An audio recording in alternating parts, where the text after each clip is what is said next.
Church bagyokeza ate Balamu akiguddeko ali ku kikaliriro kyennyini ate munnange byanyima naye avuddeyo n'akangula ku ddoboozi. Kawempe North muganda wange ekyasegirinya abakyesunga bayitirivu nnyo. Oli butereevu ku Uganda at large nga bulijjo sooka osubscribing ate onyige notification bell okukussa munnange n'okusharinga ate tweyongereyo. Teweerabira aba Hillside View Apartments gye bali nnyo wali ku Kasozi Jjanyi kasootuuka e Namulanda Kitende Kajansi awo wonna osobola okugenda ku Kasozi Jjanyi awo munnange aba Hillside View Apartments we bali. Nkugambye ebintu byonna bwe wali wadde weetaaga okukozesa nga oli ewuwe waka obisangayo otwala butwazi ngoye zo natulo. Apartments nnungi nnyo, mulimu ebisenge ebisukka mu kimu. Apartment gy'opangisa ebamu ebisenge ebisukka mu kimu, eddiira eddungi ennyo eririmu buli kimu, ekiyungu ekirungi ennyo. Kale munnange osobola opangisaawo gwe niweeganya kupangisa nnaku 2 enkya ŋŋende oba wiiki emu ŋŋende oba kikkiriza oba myezi gwe amanyi. Okosa n'okubeera nti munnange omusawo waali ekyo nakyo temukyerabira. Dokita ali qualified ate ali talented akonkalemerako nnyo. Waali gwalina ebirwadde ebitategeerekeka. Jangu buzi wano ku Uganda at large enkuwe namba y'essimu ako nakabawanga bonus nabagamba dda just njagala abantu bange mbeere balamu. Munnange Balamu akiguddeko ekyokya oluvannyuma lw'okuvaayo n'ategeeza nga abawagizi ba Nuupu era neyeewera nga bwagenda okubakolako n'agamba yabayise ba stupid people abahakinga omukutu abawamba omukutu abayingira mu mukutu gwa mukama we Muhoozi ne baguwamba. Ayayayaya abantu ne bavaayo ne bamugamba kale munnange ogunywanga n'okola otya. Ne bamwambalira ne bamubuuza ebibuuzo bye bamubuuzizza bitonotono twagala nnyo. A few moments later gulumala okukola ekintu wano kati tuba twagala a few moments later nga bwolaba a few moments later ze twafuna eza Sanya bamaze okubeera nga bamusiikasiika. Balamu amaze okumusiikasiika togenda okole bwoti kakati genda oyisibe ku bobi wine genda ogambe bwoti. Sanya amaze okubyogera byonna nga bwe twabiwulira. Muganda wange Sanya ate n'aleeta a few moments later. Ezo zo muganda wange ne zitunyumira. Kale Balamu ng'amaze okubeera nga yeesiba ku Nuupu nti abo aba Nuupu be babbye omukutu be bayingira mu mukutu gwa Muhoozi ne bagubba ne balanga okubeera nga bawandiika ebintu ebyo bye mulabanga eby'ekisiru ebyo. Ekirungi n'abiyita eby'ekisiru. Kale munnange abaneogamba nti okay katutambulire awo mu busiru. Abantu ne bajja munaye ne balaga obusungu obw'ekika ekyawaggulu ennyo nabaga temujja kutusiriwaza gwe. Kiswaza nnyo okubeera nga gwe State Minister for Youth and Children Affairs Balamu Atenyi. Atenyi n'ogamba nti omukutu ogwa mukamaawo Chief of Defence Forces Muhoozi Kainerugaba nti baguhakinze ne baguhijackinga nti baguyingiramu ne bagubba nti bakoze olukujjukujju nti aba Nuupu. Yagamba nti aba Nuupu era n'alayira okubakolako. Kakati Balamu munnange bw'atyo ng'ategeeza nti kati nata kukubeera nga bagukozesa stupidly. K'abantu tutambulire awo kale mu stupidly nga bw'ogambye munnange.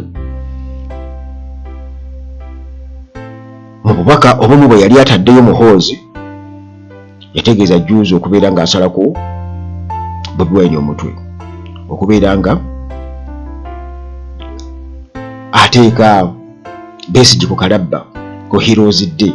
Kakati Balamu avaayo adefendinga mukama we anti bamaze okubeera nga bamuyita mu paalamenti bagamba kiswaza nnyo kiswaliza ddala okubeera nga ng'oli mubaka wa oli Chief of Defence Forces kijja kitya. In fact bagamba nti yakyasi Chief of Defence Forces. Ebigambo abaana ne bakozesa kwegamba oyinza okugamba nti ekiwuli omubaka wa paalamenti yagambye nti ono tamulabangako mu ba Chief of Defence Forces. Kakati bannayuganda baleka okubeera nga beebuuza ebibuuzo bye njagala okubeera nga kwegamba bannayuganda bagezi babeera alert olwo babuuza Balamu engeri gye yabadde annyonnyolamu stupidly, kubanga kye kigambo kye yakozeseza stupidly. Kaakati muganda wange ne bamubuuza ebibuuzo bino, era Balamu nsuubira okuba baba teyafunye budde bubisoma oba abawagizi ba Balamu nga temunnaba kutegeera bibuuzo bye bababuuzizza, nga temunaddamu kugenda wali kubuuza muwagira buli kimu. Kaakati musooke mutuddamu ebibuuzo bino. Baabuzizza nti lwaki Muhoozi yasigadde akyapositinga, kwegamba nga akyayogera ku abo abamukriticizinga ku akawunti y'emu bwebanga yabadde ewambiddwa oba ng'ebbiddwa. Era bwe batyo nga bagamba si kituufu, tennawambibwa. Balamu ayagala kufuna bufunyi engeri gy'adifendingamu mukwano gwe Muhoozi ne famire ye. Batudde olowooza baatise, tagenda Balamu obagambe bw'oti naawe. Balamu kakati Balamu azze kakati olwo abantu ali mu kooti y'abantu, tuli mu kooti y'abantu, wabino ebintu biriyo, eno reality. Naye wakuba nti abantu tebamanyi nti tuli eno reality, ensi ya ddala, ensi si ya kusiikasiika nga bw'onoogamba nti kati gw'olowooza ensi erimu oba humanoid robots. Nedda nti mwatuprogurame babuproguraminzi. Munnange nga bamubuuza ekibuuzo ekirala nti lwaki kati oluvannyuma lw'okubeera ndi Muhoozi bamusamulinze bamuyise mu palamenti yennyonnyoleko oba nnyonnyole ebyo byapositinga, lwaki ogamba nti nno yawambiddwa ndi bagihakinze? Timunnange ebyo byonna biri fani ennyo nti okubikkiriza bino tetusobola kubikkiriza kubanga Balamu duka ennyini ekisinga okutusesa obadde nga okkiriza buli kipositingibwa okwebalega eri byonna byonna obadde ojja obikkiriza. Ebigambo bya haaka bye badde okkiririzangamu nti Balamu buli kibadde kiteekebwa ku mukutu ogwo ng'akomentinga ng'era abikkiriza kugamba ng'alaga nti kyekyo.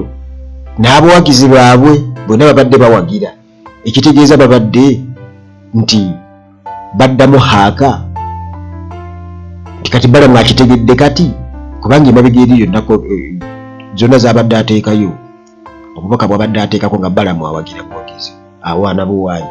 Era omuntu omu yabadde abuuza Balamu nti ekibuuzo ekirala nti gwe omuntu y'omu abadde apraisinga buli posti gy'ateekayo ng'opraisinga. Kaakati essaawa eno oli wano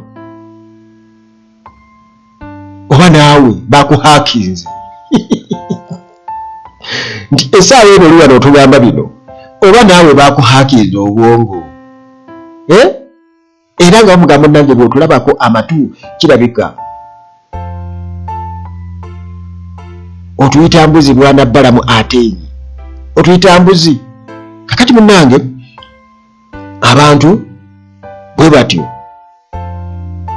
ng'era bamubuuza nti kati Balamu tukkiriza kale katugambe tukkiriza tuli mbuzi nga bw'olowooza, naye lwaki walemwa okuvaayo okwogererawo? Katugeze Muhoozi bwe yapositingira kale haaka bwe yapositingira ebyokulumba ekkinya, bbanga ki eryo? Ng'ebbanga ddene, bbanga ki eryo nga ddene nnyo, lwaki tewavaayo n'oyogererawo awo? Era munnange nga bakugamba bamubuuza Balamu bamugamba nti tavangayo yadde n'olunaku n'olumu, kugamba n'avumirira positi ya Muhoozi yadde n'emu kwezo zonna ezibadde ziteekebwangayo okoleka okuwaana obuwaanyi. Kati essaawa eno olw'okuba Muhoozi ali under international criticism avaayo okubeera ng'ataasa mukama we ng'era embwa y'omugagga. Kale munnange abantu ne bamugamba tetusobola kukkiriza kigambo na kimu ku byoyogera, ebigambo ebikuba mu kamwako tetusobola kubeera nga tubikkiriza. Era omuntu omu yabadde yeebuuza n'agamba nti obadde nga ojjangako akawunti muhoozi ng'ajjako akawunti y'emu eri hacked n'ayongerako ebintu ebirala, ng'ajjako akawunti y'emu eri hacked kye batugamba, n'ayongerako ebintu ebirala. Ndowooza ng'ategeeragana ne haaka n'amugamba ginzirizeeko kale, n'agimuddiza n'ayongerako. Kati bavudde nno ku story eya handler balina handler kuganga omuntu akwasaganya emikutu gyo. Kati nga Museveni ayinza okuba alina omuntu amukwasaganyiza emikutu, Buhoozi alina omuntu amukwasaganyiza ndowooza emikutu. Kakati balina handler, kati gwe batera okwekwasala guli nga Muhoozi agambye nga bwagenda okuva mu magye mujjukira. Andrew Mwenda yavayo n'agamba nti handler, era naye n'avuma handler musajja ato n'afuuka omunyampi. Kakati munnange ng'abantu bagamba nti abadde akomentinga ku hacked account y'emu, era bamugamba nti munnange oswaza nnyo, era babatyo nga bagamba nti balamu kino kyongedde okubeera nga kimwanika. Yalibadde munnange atuula butuuzi n'alaba bulabye ebintu ngeri gye bikola ki, gye bikyukamu akkirize nti ebintu biganye. Essaawa yonna balamu ekiseera kyonna badde ng'atulaga nti muwagizi bwa Muhoozi nnyo, era ng'amuyita role model we, buli kyapositinga ebintu bye nga ye awaana buwaanyi. Naye Bannayuganda baganye okubeera nga bakkiriza ku guno omulundi, era bamugambye totulabako matu, bwe n'olowooza nti nno tuli ki, tuli mbuzi.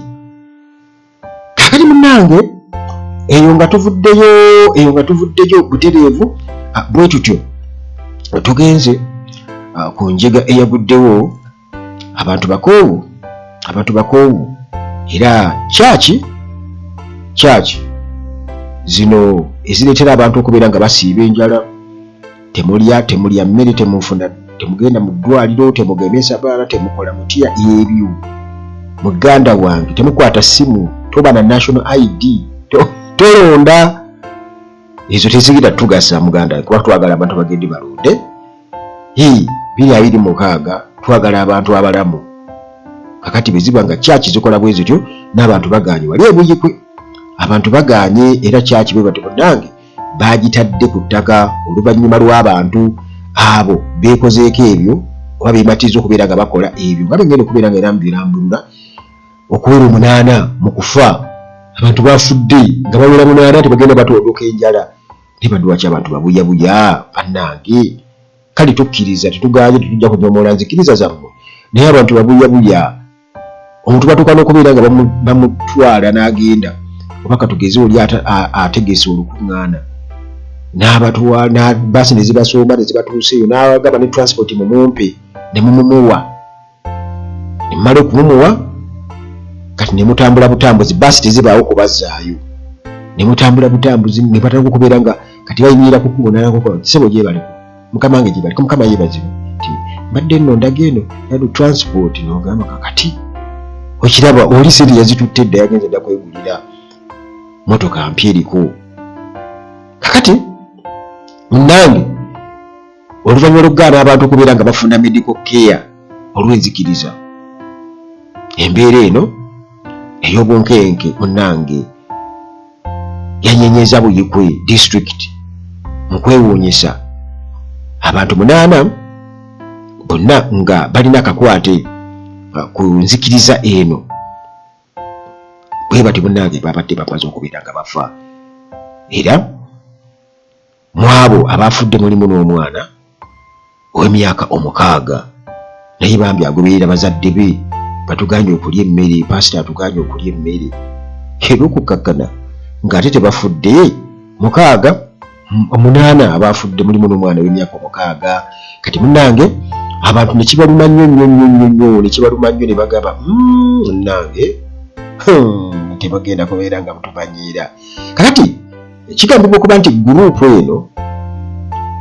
eno locally bano bamanyi nga ba 666 bwe beyita 666 religion, era bwe bati munnange enzikiriza yaabwe eri very strict, erina obukwakulizo bungi nnyo, era nga abatuuze bagamba nti obukwakulizo buli harmful, bwa bulabe nnyo eri abantu. Kagasa okukkiriza oba kibayita ekyobulabe okusinga enzikiriza sikimanyi nnyo nze.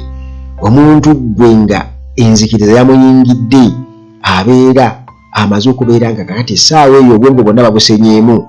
Kakati munnange kigambibwa okuba nti bammemba tebabakkiriza kubeera nga bafuna obujjanjabi, medical treatment, tebabakkiriza kugemebwa vaccination, tebabakkiriza kubeera nga basoma okusoma ng'oba nti bamutwale kusomera asome, teri formal education, era bwe batyo tebalina kubeera nga beenyigira mu kulonda kwonna oba okurecognizinga program ya gavumenti yonna. Nedda, bano balina n'okubeera nga baavoidinga modern technology. Mu nzikiriza eno gye twogerako kati nga okubeera n'amasimu, teri kulaba TV, teri kufuna ndagamuntu oba identification document yonna teri. Kakati muganda wange baba tebakusanguddeewo ku nsi, babeera bakusanguddewo tetumanyi oba n'okukola tebabakkiriza kugenda kukola, kubanga enzikiriza zifuuse enzikiriza.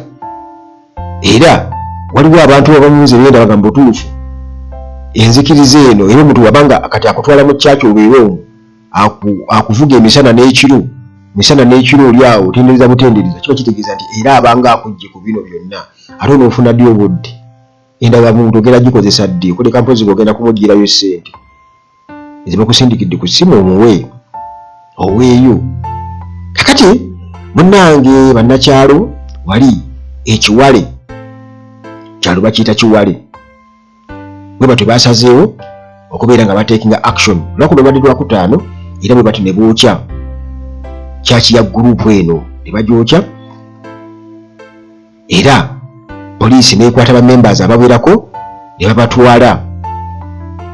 Abantu bennyini be babakutte, kirungi tebabakubye kubatta, wabula babakutte ottaki bonna bayebye enjala ebali bubi, n'abamu bafudde. Kati mune nga babakwata nga babatwala ku poliisi, era abalala munnange abaana abato be bato ne bataasibwa babawadde ku byokulya. Omwana omu yafudde kugamba kigambibwa okuba nti ekyamusse kiwaddewo obulwadde obwamusse, ne bwe sinaba kubeera nga ntegeera, naye olw'okubeera nti no baagaanye okubeera nga bamuwa obujjanjabi. Kakati era nga bagamba nti kino kyavudde ku kubeera nti gurupu entekkiriza abantu baabwe kubeera nga bafuna medical care, bafuna obujjanjabi obusa oba n'okugemebwa. Kati kino munnange ne kiba nga abantu kyabalumye nnyo, omuntu okufa nga n'eddagala lyali baddewo najjanjabibwa, naye munnange nga paasita we tamukkiriza ow'enzikiriza eyo.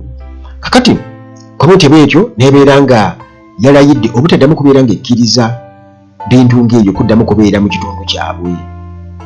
Era amaanyi g'abantu ge maanyi g'abantu, gwe muganda wange mpuliriza, njagala okikakasa nti bamma musazeewo buli kimu kisoboka, era bwe batyo nga bagamba nti tekigenda kuddamu kubeerawo.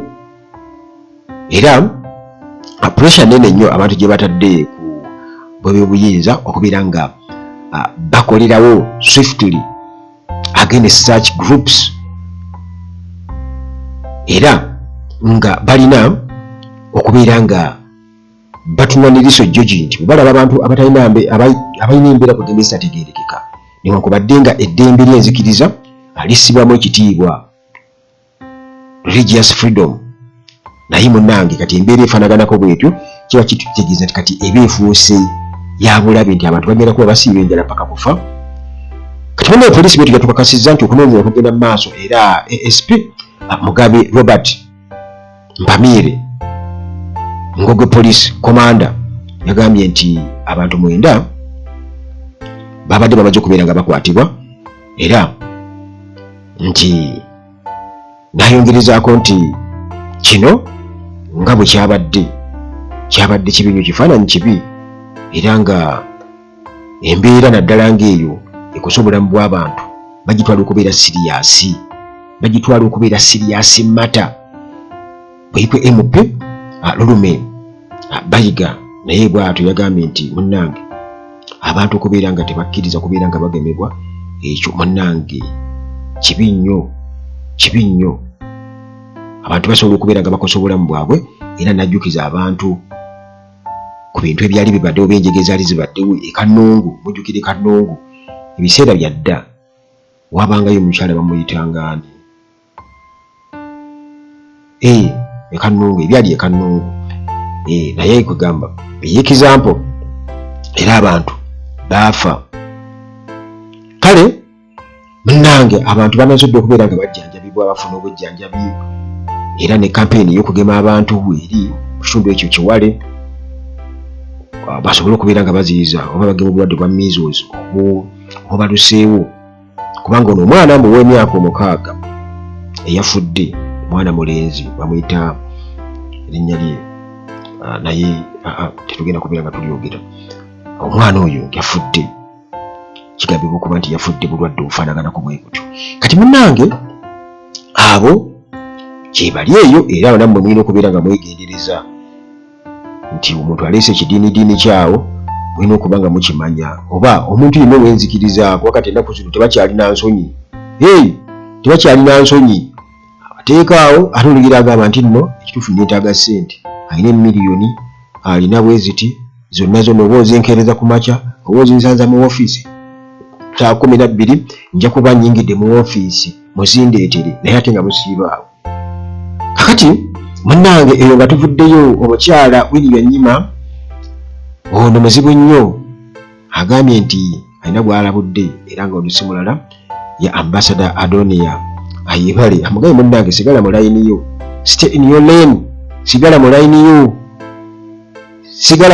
yo, lekerawo munnange okuwoza nti we are old friends. Eka mugasi kumanyi nti we are old friends, tonneemanyiiza. Kakati munnange mu mbeera ey'obunkenke bwetyo wakati waba diplomats ababiri, Ambassador Adonia Ayebale wamu ne UNAIDS Executive Director Winnie Byanyima, ono avuddeyo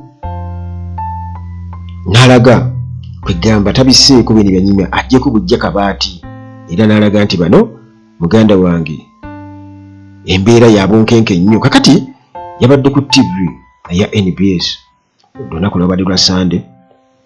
Ayebale bamubuuza ng'arifaaringa ayogera ku Winnie Byanyima, n'agamba nti oyo old friend, era ng'alaga nti amuwanye ekitiibwa naye n'akisimbako essira nti Winnie Byanyima alina okufa ennyo ku mulimu gwe okakasa nti Uganda wamu n'abakulembeze baayo bayisibwa mu ngeri ennuŋŋamu by international civil servants. Balina okubeera kwegamba nga boogera buli kye boogera bakibala bubazi, tebamala googera. Byanyima munnange n'avaayo nga amaze okubeera nga abiwulira n'akkira omukutu gwe ogwa X, n'agamba nti Ayebale gwe muganda wange otambulira mu nkwawa za Museveni, mutambulira mu nkwawa za regime, kye bagamba kyokola, otambulira ku ntoli ozinira ku ntoli oti. Kakati nze sinze gwe olwo eri wayi, kati bano abasajja bazibu nnyo. Kati wali akolaga nti ye byayogera wano kugamba afaanaganako ng'ebigambo ayogeza kawoowo kwegamba nti awo bwe basinzira abantu okugamba nti mpuuga ne bw'aba ayogera olaba sensi. Naye njagala okubuulira amazima gaba mazima. Omuntu omu yagamba nti amazima gabeera mazima oli ne bw'aba gakubuulira akuvuma, ne bw'aba gakubuulira awemula kasa gaba nga mazima gaba mazima. Gwe ne bw'oba oyogera weefuula nti obikkako naye ng'oli mu bulimba, osigala oli mu bulimba. Kati n'Adonia Ayebale wano mbu ayagala Winnie Byanyima mbu abeerenga kwegamba atakola kintu, aleme kwogera criticizinga ye kyayita ekyo, naye ng'ate eri ye yasinga okukola ebintu eby'obulabe ennyo, kubanga buli kimu kye bamugamba kyakola, atambulira mu nkwawa zaabwe, Museveni, Kagame byonna twaliza wamu. Kakati Byanyima munnange bw'atyo n'avaayo n'amwambalira n'amugamba nti gwe otambulira mu nkwawa za Museveni, otambulira mu nkwawa za Muhoozi Kainerugaba, bw'okolera teri atakimanyi. Yabadde mukyala mukaawe nnyo. Amugamba nti Mr. Adonia Ayebali, you are an apologist for the Kaguta Museveni regime and a promoter of his son, Muhoozi Kainerugaba, the army commander. Namugamba nti munnange, while I fight to free my husband Kizza Besigye from their grip, you dare call yourself my friend. How deluded. Please stay in your lane. Byanyima yabadde mutabufu nnyo, tinze ndi kulwana kulaba nga bba wange munnange ava mu nkomyo, ava mu mikono gy'abasajja abo b'okolera. Kakati binojja tanikukwasama kati yagambye kwasama munsonyiwe. Disclaimer mweka tukikozesa amanya ku TikTok abaana badde ngeri babuteekako oyagamba gwe yasama naye kale nkijjeewo naye baamugamba nti kale otandika otya okubeera ng'ogamba nti nno oli mukwano gwange. Munnange kiswaza, sigala mu layini yo, genda lya kagaatiko batika. Kakati munnange ebyo nga biri awo byonna ebisigadde mubimanyi bulungi nnyo kubanga mukimanyi kigenda bagandukira Kizza Besigye ali mu komera yakwatibwa eno ku misango gino, ebyo mubikola ki mubimanyi. Naye munnange eyo nga tuvuddeyo mu byobufuzi ebiriwo, tuli mu active politics kati gye tugenze Kawempe North by election.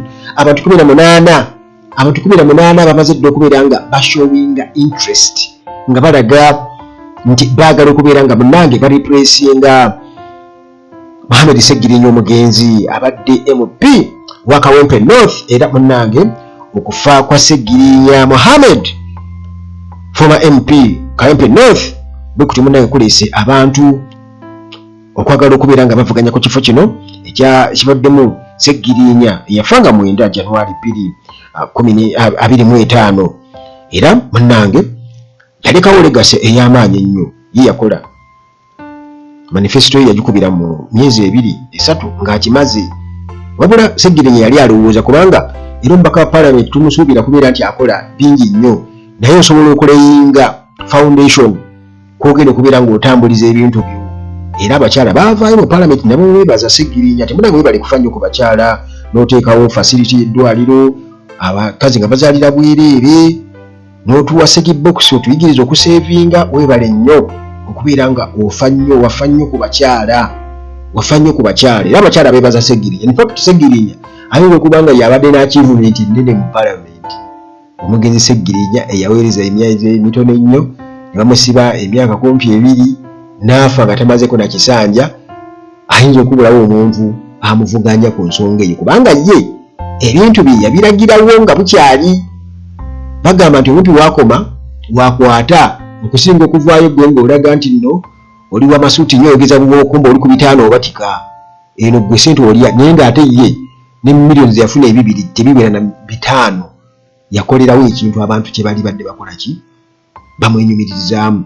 Kakati munnange obunkenke bw'amaanyi naddala mu kibiina ekya National Unity Platform kubanga multiple candidates bamaze okubeera nga bavaayo bacandidates ababeerako mu kibiina kye kimu okubeera nga munnange balaga nti kifo kino bakyagala. Famire ya Ssegirinya mujjukire nayo bwetu yavuddeyo openly ne babaakinga Alex Luwemba, ono yabadde personal assistant owa omugenzi Ssegirinya, era nga baagala munnange nti yaba akwasaganya vision ye. Naye nga banupu members nabo bwe batyo bajoyininze dda race kubanga olijjukira nti si wano tolowooza nti ne bamuwa Ssegirinya walaba okwendoosinga Alex Luwemba nupu nayo negamba kale mwebali kubeera nga bamutuweereza.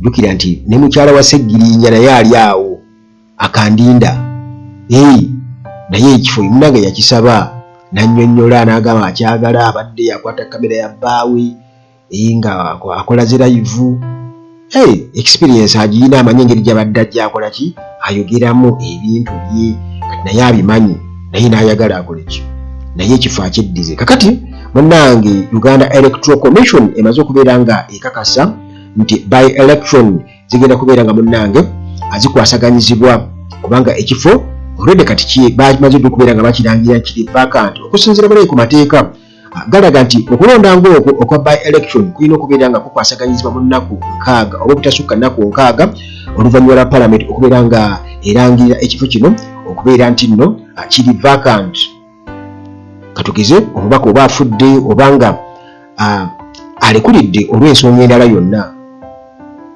ayinza okubikoowa ayinza oba omwami we okumugaana kyagala obeere MOP ayinza okufa oba kale ekintu ekirala kyonna oba okugenda ku kyeyo naga kangende ku kyeyo eno sigenda kuvaayo bwatyo ekifo ne balangira nti kiri vacant kakati nnaku 6 nga tezinnawera tezinnasukka tebasukka mu nnaku ezo myezi 2 babeera bamaze okubeera nga balonda kati abo bwe twogerako munnange abaagala ekifo ekyo bava mu bibiina ebyenjawulo bwe tumanyiiko abatonotono era nga bana bakigambibwa okuba nti bava mu NUP 3 bava mu kibiina ekya National Resistance Movement NRM ate omulala omu ava mu People's Progressive Party waliwo n'omulala omu ava mu People's Front for Freedom era nga betumanyiiko abatono kuliko Alex Luwemba wa NUP myaka 27 waliwo Fumal Magala wa NUP wabaawo Umar wabaawo Luyimbazi Nalukoola wa NUP wabaawo Sharif Serunkuuma wa NUP ono bamumanyi nga mafumafu ne wabaawo Mohamed Mutazindwa ono ava mu PFF ono musomesa wabaawo Juliet Namale wa NRM ne wabaawo Jemba Moses Ali wa NRM George Mutumba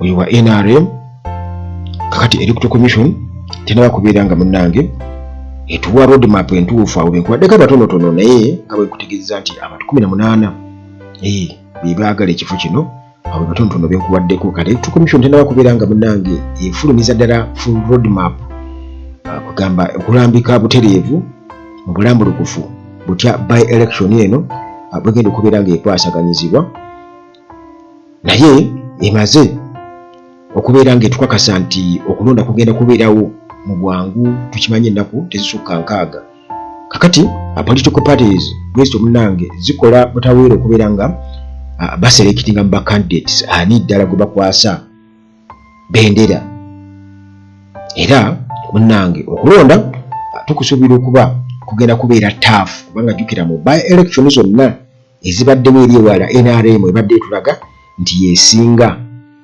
nti yonna yeebadde ewangulayo kati bakyaddamu okukkiriza NUP kuwangula kifo na kimu okuleka mpozi nga bakkiriza UPC kubanga bakimanyi UPC yo at least oyo aba candidate waabwe bakkaanya era wetuuka mu parliament alondera ku ludda lwabwe naye waneekalo empe tukimanyi bulungi nnyo nti ne bw'osaddaako enjiibwa owa NRM tasobola kuwangulawo naye munnanga abasajja tebalina nsonyi bajja kujja enkya bakugambe guno wa NRM awangudde era munnange abantu baffe mu bubuyabuya batandika okugamba Bobi Wine aswadde kuba kati bo baliwo mu kuswaza Bobi Wine era mu kulonda okujja okwa 2026 mpulira nti waliwo olukwe olw'okugezaako okulagira ddala Bobi Wine afunye obuddu butono nnyo mwe abantu bamukyayira ddala nga mwalaba bwe kyali ewoyima nga bagezaako okulaga nti owa nuputena